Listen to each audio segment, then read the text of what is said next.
दोस्तों, जिस चीज का आप लोग बेसब्री से इंतजार कर रहे थे वो फॉर्म आप लोगों के सामने आ चुका है। यूपीएससी का जो फॉर्म है वो अब अवेलेबल है, आप लोग उसको फिल कर सकते हैं। यूपीएससी की वेबसाइट पर आप लोग जाएंगे तो सारी चीजें आप लोगों को देखने को मिल जाएगी। वीडियो के नीचे भी मैं उसका लिंक प्रोवाइड करा दूंगा और ये जो पूरी पीडीएफ है नोटिफिकेशन की, ये आप लोग टेलीग्राम से जाकर डाउनलोड कर लेना या फिर यूपीएससी की वेबसाइट से जाकर डाउनलोड कर लेना, जहां पर भी आप लोगों को सुटेबल लगे। ठीक है, अब यहां पर मैं आप लोगों को एक ओवरव्यू दूंगा इसके बारे में। इसके बाद में भी आप लोगों को अगर कोई डाउट होगा तो आप लोग जरूर पूछेगा, फिर आगे अगर मुझे लगेगा कि अच्छे डाउट हैं उनके ऊपर कोई वीडियो बनानी है तो जरूर बनाऊंगा।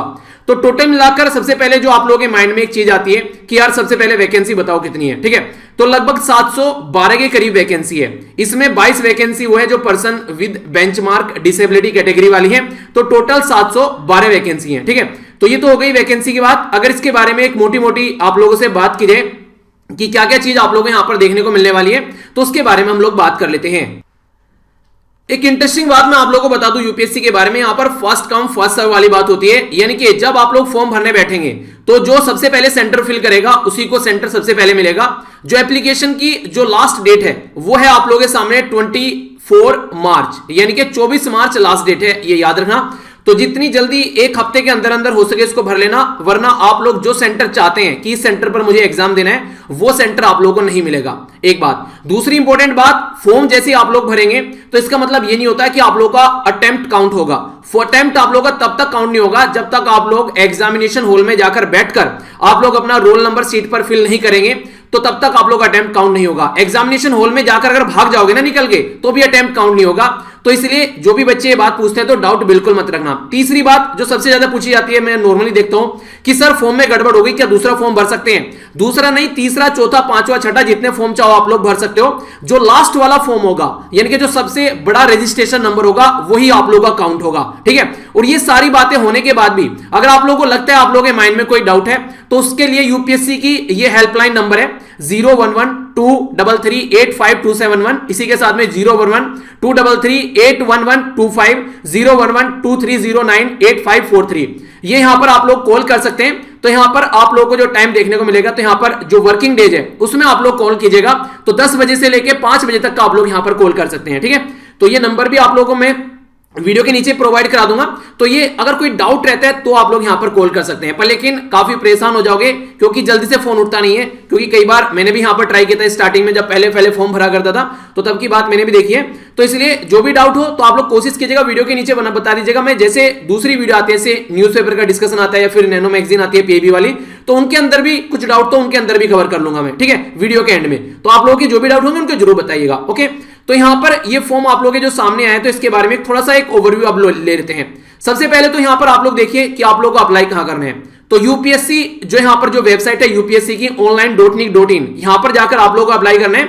इसका जो लिंक है मैं वीडियो के नीचे प्रोवाइड करा दूंगा डायरेक्ट, जहां पर आप लोगों को फिल करना है जाकर। ठीक है, तो इसके चलते कैंडिडेट के पास में क्या क्या होना चाहिए, तो यहां पर बात की जा रही है एक फोटो आईडी कार्ड, आधार कार्ड या फिर वोटर कार्ड, जो भी आप लोगों के पास में है, तो उसका नंबर बेसिकली मांगा जाता है। ठीक है, ताकि डुप्लीकेशन ना हो सके, पता चला फॉर्म किसी ने भरा है, पेपर देने कोई और जा रहा है, तो इसलिए यहां पर चीजें देखने को मिलती है। ओके, तो आगे चलते।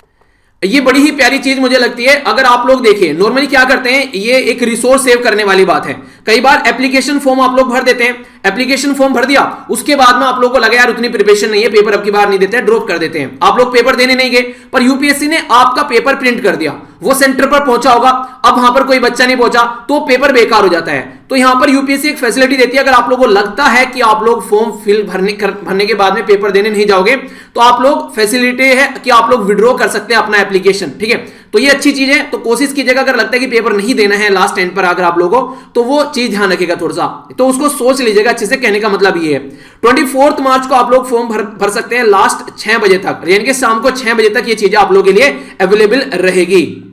एक और इंपॉर्टेंट बात, कोई भी एडमिट कार्ड जो है अब यहां पर बाई पोस्ट नहीं सेंड किया जाता है। सारे एडमिट कार्ड जो हैं वो आप लोगों को ऑनलाइन ही डाउनलोड करने पड़ते हैं। तो लगभग एक हफ्ता पहले आप लोगों को यहां पर चीजें मिल जाती है, जिसके तहत आप लोग ऑनलाइन इसको जाकर डाउनलोड कर सकते हैं।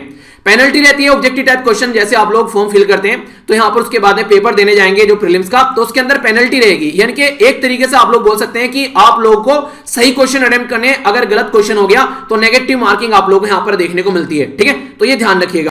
बाकी ये नंबर मैंने आप लोगों को बताई दिए, ये याद रखिएगा। मोबाइल फोन बैन रहता है, मोबाइल फोन बिल्कुल भी लेकर नहीं जाना, चाहे कुछ भी हो जाए। तो ये सारी चीजें आप लोगों को ध्यान रखनी है, ये तो नॉर्मली सब आप लोग जानते हैं। और देखिए जो एग्जाम के बारे में जो जो चीजें यहां पर दे रखी है, नोटिफिकेशन तो लगभग मुझे लग रहा है कि लगभग 100 पेज का है, तो सारा नोटिफिकेशन नहीं बताया जाएगा, तो काम काम की बातें मैं आप लोगों को यहां पर बता देता हूं।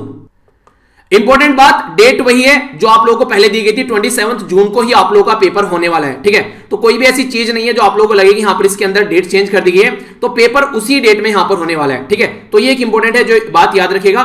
बाकी कौन कौन सी सर्विस के लिए होता है, तो टोटल जो सर्विस आप लोगों के सामने है यहां पर, ठीक है। तो ये आप लोग यहां पर देख सकते हैं 19 सर्विस यहां पर टोटल मिलाकर आप लोगों के सामने, इसमें सारी इंक्लूडेड है। यहां पर वैकेंसी मैंने आप लोगों को बताई थी 712 वैकेंसी है टोटल, जिसके बारे में हम लोगों ने बात की थी, ठीक है। तो इसके बारे में कोई चीज कोई भी डाउट आप लोग नहीं होना चाहिए माइंड में।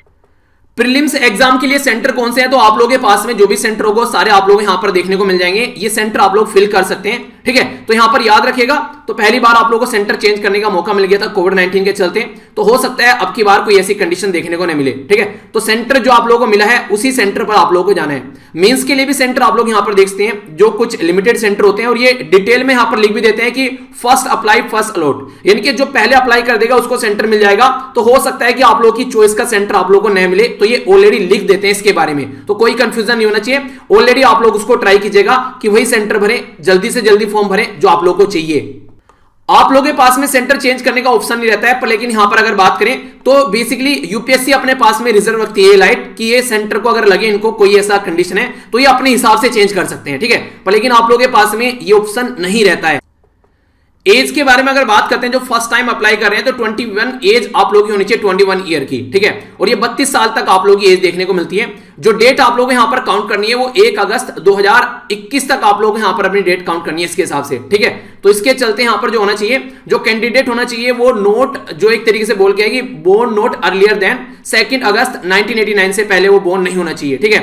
और यहां पर 1 अगस्त 2000 के बाद का बोर्न नहीं होना चाहिए, यानी कि 2 अगस्त, यहां पर देखिए याद रखिएगा आप लोगों को कंफ्यूजन जिसको रहता है हम फॉर्म भर सकते हैं नहीं भर सकते हैं, तो 2 अगस्त 1989 से बाद का हो और 1 अगस्त 2000 से पहले का हो अगर आप लोगों को फॉर्म भरना है, ठीक है। बाकी कैटेगरी वाइज जो रिजर्वेशन मिलता है वो आप लोगों को बताइए, वो आप लोग याद रखिएगा। तो इसके अलावा जो जनरल कैटेगरी के बारे में बात की जाए तो ये यहां पर आप लोगों के सामने डेट है जो कि पता होना चाहिए।